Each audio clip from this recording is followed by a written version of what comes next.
Mga kapuso, pinagdiriwang po ng mga Muslimang Idil Fitir ang hudyat ng pagtatapos ng Ramadan na isang buwang pag-aayuno. Mula sa Blue Mosque sa Taguig City, may live report ang kasama nating si Ivan Mayrina. Ivan.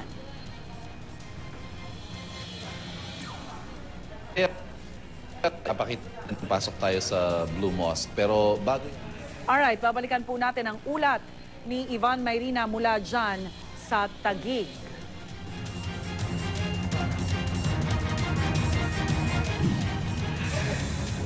Ivan?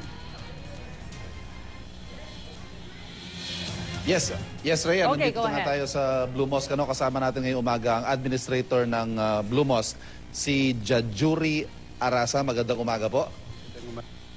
Ngayon po ay naguhugas tayo ng kamay. Ito po ay mahalaga para sa mga Muslim bago sila pumasok sa mosque para magdasal.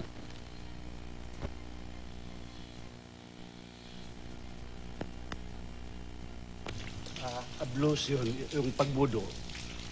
Ano pong ibig sabihin niya? Yung paglinis before before magsambahay, mag-pray sa local masjid. May sequence po ba yan?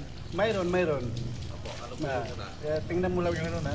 Yung unang kamay, tapos sa bibig, and then ilong, and then yung mukha. And then hanggang elbow, yung ano,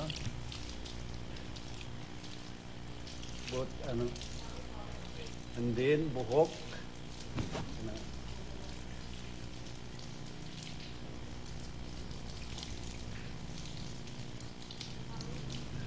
Para po sa mga kapatid nating Muslim, napakahalaga na maging malinis bago sila pumasok sa mosque para magdasal. Ayan po, naguhugas na ng paa itong si Jajuri Arasa.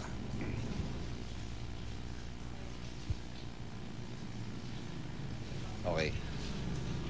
Maraming salamat po. At ngayon naman po ay papasok tayo dito sa mosque at aalamin natin ano nga ba ang kahalagahan ng Ramadan, ano ang sinisimbolo nito at ano ang kahalagahan naman ng kanilang Eid al-Fitr o Eid al-Fitri.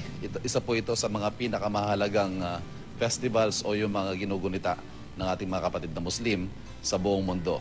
At makakausap po natin para ipaliwanag yan si Abdul Rafi Sayyedi. Siya po ang Grand Imam dito sa Blue Mosque. Magandang umaga po. Magandang umaga naman. Welcome to the Opo. Blue Mosque. Maraming salamat po. At kailangan po natin magtanggal ng sapatos bago tayo pumasok dito sa mosque. Ipinagdiriwang po natin o pinagdiwang natin kahapon yung Eid al-Fitr. Ito po yung pagtatapos ng ating Ramadan. Unang-una po, ano po ang kahalagahan para sa inyong mga Muslim ng Ramadan? Ang Ramadan sa mga Muslim, para siya yung trust ng may kapal, Allah subhanahu wa ta'ala, sa mga may pananampalataya sa Kanya. Kasi ang fasting during the month of Ramadan, according to the seeing of the Prophet, and that seeing of the Prophet was a dictation from Allah Himself, it is belong, the fasting during the Ramadan is belong to Allah. But it is entrusted sa mga Muslims na may pananampalataya sa Allah upang sila ang gagawa ng fasting na yun at ang Allah ang magbigay ng kanilang gantimpala. Kaya nga malaki yun kasi trust. It is a trust from Allah sa mga Muslims upang gawain nila. Kaya nga hindi nila talaga maiwas-iwasan yan.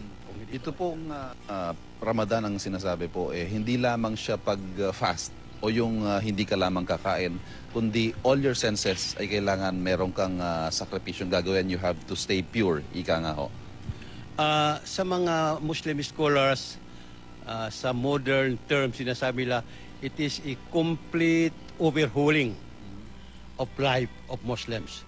So, complete overhauling from spiritual life hanggang sa mga ethical, sa mga body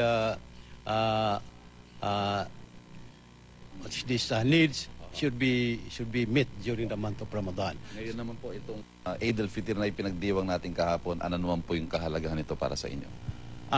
Well, according to the Prophet, peace be upon him, ang tao nagpa-fasting ay meron siyang dalawang kaligayahan. Kaligayahan niya kung makumpleto na niya ang kanyang fasting at makakain na siya dahilan sa naalis na